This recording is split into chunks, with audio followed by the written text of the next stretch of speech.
Varun. Ram Ram Ram Mahodaya. I want to chant Tritiya Adhyaya, Tritiya Pada, first sutra to 100th sutra. I start. हाँ. अथ तृतीयाध्याये स्मरणं महोदय. अथ तृतीयाध्याये तृतीयः पादः गुणादयो बहुलं भूतेऽपि दृश्यन्ते भविष्यति गम्यादयः यावत् पुरा निपातयोर्लट् विभाषा कदा कर्ह्योः किं वृत्ते लिप्सायां लिप्स्यमानसिद्धौ च लोडर्थलक्षणे च लिङ्चोर्ध्वमौहूर्तिके तुमुन्वुलौ क्रियायां क्रियार्थायां भाववचनाश्च अण्कर्मणि च लृट्शेषे च लृटः सद्वा अनद्यतने लुट् पदरुजविषस्पृशोघं सृस्थिरे भावे अकर्तरि चकारके संज्ञायां परिमाणाख्यायां सर्वेभ्यः इनश्च उपसर्गे रुवः समियुद्धृदुवः भुवोनुपसर्गे पौक्षुश्रुवः अवोदोर्नियः प्रेदृस्तुस्रुवः निरभ्योः पूल्वोः मुन्योर्ग्रः कृधान्ये यज्ञे समिस्तुवः प्रेस्त्रो यज्ञे प्रथने वावशब्दे छन्दो नाम्नि च उदिग्रहः समिमुष्टौ परिन्योर्नीणोर्द्यूताभ्रेषयोः परावनुपात्यय इणः युपयोश्येतेः पर्याये हस्तादाने चेरस्ते ये निवासचितिशरीरोपसमाधानेष्वादेश्चकः संघे चानौत्तराधर्ये कर्म व्यतिहारेण स्त्रियाम् अभिविधौ भाव इनुन् आक्रोशे वन्योर्ग्रहः प्रेलिप्सायां परौ यज्ञे नौवृधान्ये उदिश्रयति यौति पूद्रुवः विभाषाङ्गिरुप्लुवोः अवेग्रहो वर्षप्रतिबन्धे प्रेवणिजां रश्मौ च वृणोतेराच्छादने परौ भुवो वज्ञाने एरच हृदोरप ग्रहवृद्रनिश्चिकमश्च उपसर्गेदः नौण च व्यधजपोरनुपसर्गे स्वनः सोर्वा यमः समुपनिविषु च नौगदनदपठस्वनः क्वणो वीणायाञ्च नित्यं पणः परिमाणे मदोनुपसर्गे प्रमदसम्मदौ हर्षे समुदो रजः पशुषु अक्षेषु ग्लहः प्रजने सर्तेः ह्वः सम्प्रसारटञ्जन्यभ्युपविषु आङ्गियुद्धे विपानमाहावः भावेनुपसर्गस्य हनश्च वधः मूर्तौ घनः अन्तर्घनो देशे अगारैकदेशे प्रघणः प्रघाणश्च उद्घनोत्यादहानम् अपघनोऽङ्गम् करणे यो विदृशु स्तम्भे कच परौखः उपघ्न आश्रये सङ्घोद्घौ गणप्रशंसयोः निघो निमितं द्वितः क्त्रिः ट्वितोऽथुच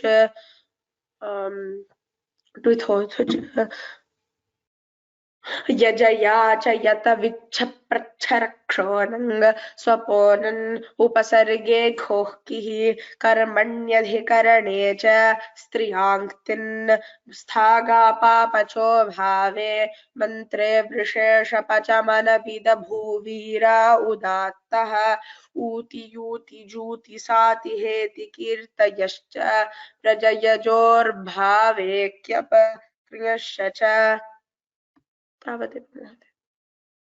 व्रजयजोर्भावे क्यप अग्रे किमस्ति? कृण्यश्च च संज्ञायां समजनिषद इति सूत्रम्. संज्ञायां समजनिषदनिपतमनविदषु संज्ञायां समजनिषदनिपतमनविदशूंषिं भृणः. अस्तु, सम्यक्, धन्यवादः. किं महोदय? श्रुत सम्यक् उक्तम् इति। धन्यवादः। इषु राम राम राम।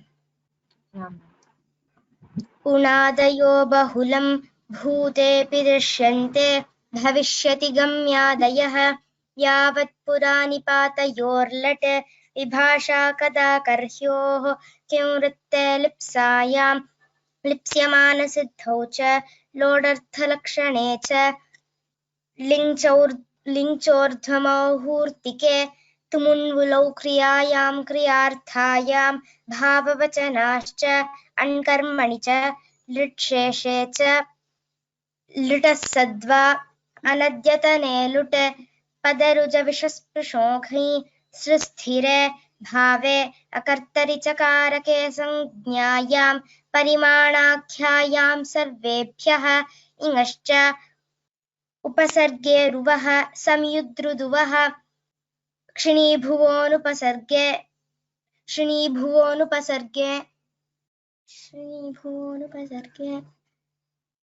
वौक्षश्रुवः अवोदोर्नियः निरभ्योः प्रेदुस्त्रुस्रुवः निरभ्योः पूल्वोः उन्योर्ग्रः क्रीधान्ये यज्ञे समिस्तुवः प्रेस्त्रो यज्ञे प्रथने वावशब्दे छन्दोनाम्नि च उदिग्रहः समिमुष्टौ परिन्योर्नीनोर्द्यूताभ्रेषयोः परावनुपात्यय इणः विपयोश्येतेः पर्याये हस्तादाने चेरस्तेये निवासचिति शरीरोपसमाधानेष्वादेश्चकः संघे चानौत्तराधर्ये कर्मव्यतिहारे नट् स्त्रियाम् अभिविदौ भाव इनुण आक्रोशे वन्योर्ग्रहः प्रेलिप्सायां परौ यज्ञेनौ वृधान्ये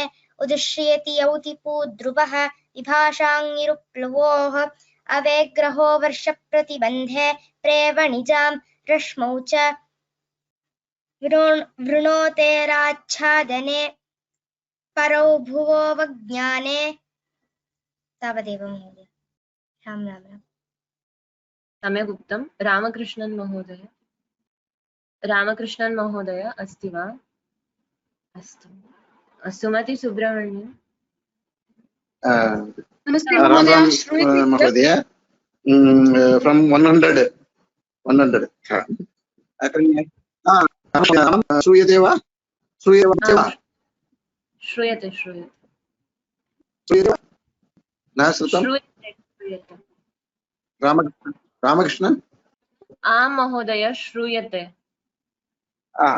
From 100 You can start. इच्छाम अप्रत्यय इच्छाम अप्रत्ययात् गुरोश्चहलः षड्विदादिभ्यों चिन्ति पूजि कथिकुं. Now I have to start. I have already started. आदश्चोपसर्गम् व्यासश्रन्तो युचे. I'm not audible. No. श्रूयते. प्रायः नेटवर्क् मध्ये बहु समस्या अस्ति। श्रूयते महोदय, परन्तु धारालोपः अस्ति महोदय। न श्रूयते महोदय, श्रूयते, परन्तु भवतां नेटवर्क् मध्ये समस्या अस्ति इति भाति। भवन्तः अन्यस्मिन् दिने वदन्तु। अन्येषां कृते अवसरं कल्पयामः। बहु क्लेशः जायमानः अस्ति, मध्ये मध्ये न श्रूयते तस्मात्।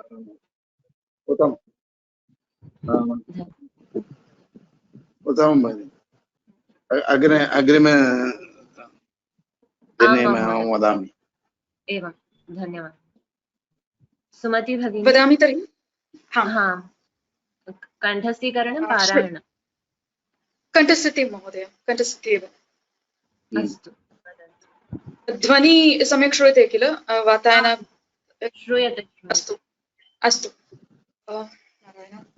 उनादयो बहुलं भूतेऽपि दृश्यन्ते भविष्यति गम्यादयः यावत् पुरानिपातयोर्लट् विभाषा कदा कर्ह्योः किं वृत्ते लिप्सायां लिप्स्यमानसिद्धौ च लोडर्थलक्षणे च लिङ्चोर्ध्वमौहूर्तिके तुमुङ्गुलौ क्रियायां क्रियार्थायां भाववचनाश्च अण्कर्मणि च लृत्स्येषे च लृटः सद्वा अनद्यतने लुट् पदरुजविषस्पृशोर्घै सृस्थिरे भावे अकर्तरि च कारके संज्ञायां कर्तरि च कारके संज्ञायां पदरुज इति पुनः वदतु।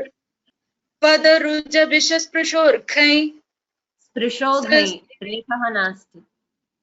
ओके पदरुजविषस्पृशोर्घै सृस्थिरे भावे अकर्तरि च कारके संज्ञायां परिमानाख्यायां सर्वेभ्यः इङश्च उपसर्गे रुवः संयुद्रुधुवः श्रेणी भुवोनुपसर्गे वौक्षुश्रुवः अवोदोर्नियः प्रेदृस्तुश्रुवः निरभ्यो पूल्वोः उन्योर्ग्रह कृधान्ये यज्ञे समिस्तुवः प्रेस्त्रो यज्ञे प्रथने वावशब्दे छन्दो नाम्नि च उदिग्रहः समिमुष्टौ परिण्योर्निर्णोर्द्यूताभ्रेषयोः परावनुपात्ययिनः व्युपयोषेते पर्याये हस्तादाने चेरस्तेये निवासचिति शरीरोपसमाधानेष्वादेशकः संघे चानौत्तराधर्ये कर्म व्यतिहारेण स्त्रियाम् अभिविधौ भावयिनुन्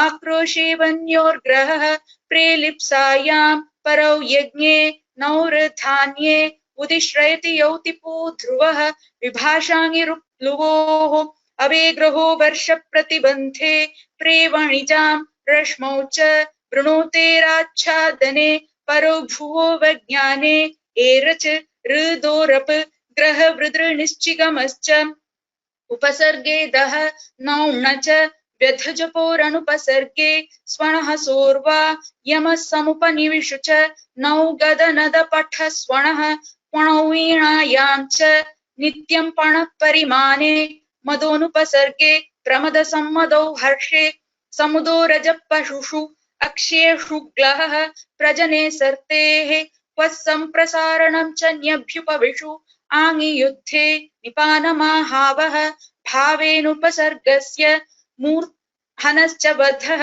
मूर्तौ घनः अन्तर्घणो देशे अगारैकदेशे प्रघण प्रघाणश्च उद्घनोत्याधानम् अपघनोऽङ्गम् कर्णे यो विदृशु स्तम्भे कच परौघः उपघ्न आश्रये सङ्घोद्घौगन प्रशंसयोः निघो निमित्तं द्वितक्त्रिः द्वितोत्थुच यजयाचयत विच्छ प्रच्छ रक्षोनं स्वपोनन् उपसर्गे घोक्किः कर्मण्यधिकरणे च स्त्रियां तिन् स्थागापापचो भावे मन्त्रे वृषेशपचमनविदभू वीरावुदात्तः ऊति यूति जूति साति हेति कीर्तयश्च व्रजयजोर्भावे क्यप संज्ञायां समजनिषद निपतमनविद शीघ्रीनः क्रियश्च च इच्छा अप्रत्ययात् गुरोश्च हलः षिद्भिदादिभ्यों चिन्ति पूजि कथि कुम्भिचर्चश्च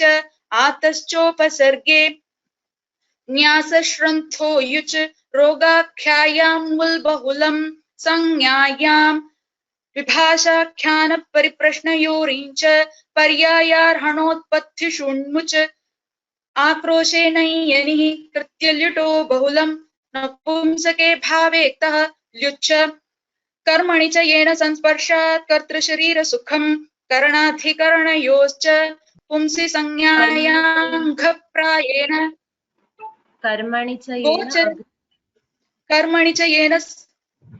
कर्मणि च येन संस्पर्शात् कर्तृशरीरसुखं करणात् कर्तृ इति नास्ति कर्तुशरीरसुखम् कर्तुशरीरसुखं करणाधिकरणयोश्च पुंसि संज्ञायां किम् कर्तुः इत्यत्र उकारः अस्ति ऋकारः न इति ऋकारः श्रुतः उकारः वक्तव्यः कर्मणि च येन संस्पर्शात् कर्तुशरीरसुखम् अधुना सम्यक् सम्यक् हाँ करणाधिकरणयोश्च पुंसि संज्ञायाङ्घप्रायेण गोचर संचर वह व्रज व्यजापन निगमाश्च अवेतृस्त्रोर्घै हलश्च अध्याय न्यायोऽध्यावसंहाराश्च उदङ्कोऽनुदके जालमानायः खनोघ च ईषद्दुःसुषु कृच्छ्रार्थेषु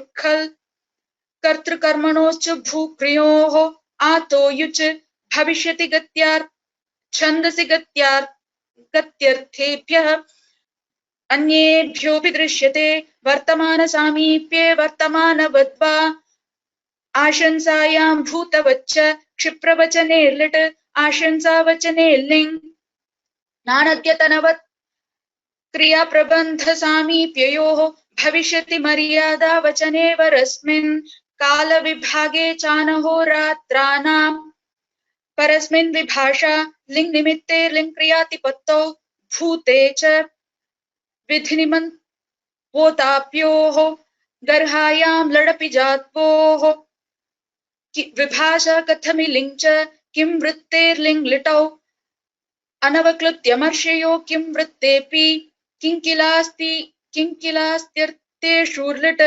यश्जातु यदोर्लिङ् यच्च यत्रयोः गर्हायां च चित्रीकरणे च शेषे ऋडयदौ उताप्यो समर्थयो लिङ् कामप्रवेदने कच्छिति संभावने लमिति चेत् सिद्धा प्रयोगे विभाषा धातौ संभावन वचने यदि हेतु हेतुमतोर्लिङ् इच्छार्थेषु लिङ्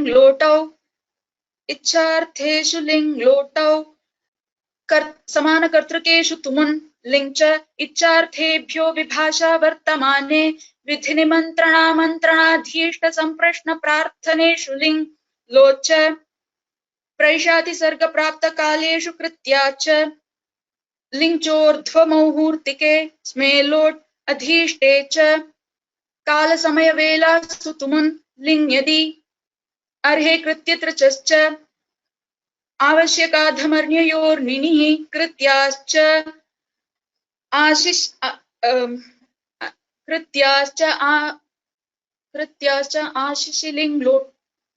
आशिशिलिङ्लोटो पूर्वं कृत्याश्च शकिलिङ् च आशिशिलिङ् लोटौ तिक्तौ च संज्ञायामागिलुं स्मोतरे लङ् च उनादे इमो निवास व्यधजपोरपघन इच्छावोताप्यो विधि षोडश एतावदेव महोदय। सुमति भगिनी हाँ उच्यतां। हाँ स्मोत्तरे लङ् च इति पर्यन्तं श्रुतम्, अग्रे न श्रुतम्। ओके स्मोतरे लङ् च इति पर्यन्तं श्रुतम्, अग्रे न श्रुतम्। स्मोतरे लङ् च माङिलुं स्मोतरे लङ् च उनादय इङो तदेव अन्तिमं किल, स्मोतरे लङ् च एव अन्तिमं किल। उनादे इङो निवास हाँ उच्यतां सम्यक्। उनादे इङो निवास व्यधजपोर अपघन इच्छावोताप्यो विधि षोडश इच्छा हलश्च वोताप्योर्विधि षोडश। इच्छा हलश्च वोताप्यो विधि षोडश। वोताप्योर्विधि षोडश रेफः अस्ति। वोताप्योर्विधि षोडश उनादे इङो निवास अपघन इच्छा हलश्च वोताप्योर्विधि षोडश। उणादय इङो निवास व्यधजपोर् अपघन इच्छा हलश्च वोताप्योर्विधि षोडश। उनादे इङो निवास व्यधजपोर् हलश्च उनादेरिङो निवास व्यधजपोरपघन इच्छा हलश्च वोताप्योर्विधि षोडश। अस्तु स्मरणं सम्यक् अस्ति भवत्याः, सम्यक् अभ्यस्तं। नकारे च अवधानम् अधुनापि दातव्यमस्ति। यत्र यत्र नकारः तत्र अवधानं दातव्यम्, अन्यत् सम्यक्। धन्यवादः। प्रज्ञा भगिनी। Actually, I joined just 2 days ago, so I'll try from 1 to 20. I can't hear you. I joined just 2 days ago, so I'll try from 1 to 20. Okay.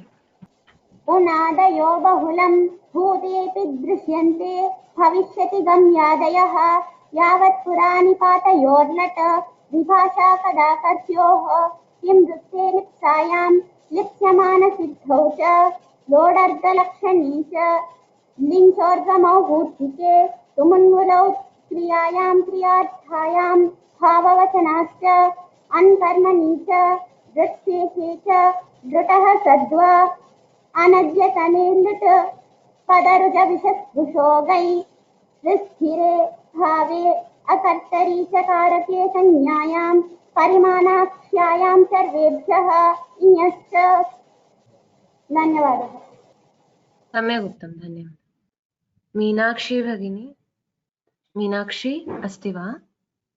अस्तु, रूपसुधा भगिनी एवं मीनाक्षी भगिनी अग्रिमे पर्याये वदन्तु। अद्य नाम श्वः वा वदन्तु। अद्य समयः अतीतः, अतः अत्र कक्षां समापयामः। मङ्गलं कुर्मः। येनाक्षरसमाम्नाय महेश्वरात् कृत्स्नं व्याकरणं प्रोक्तं तस्मै पाणिनये नमः।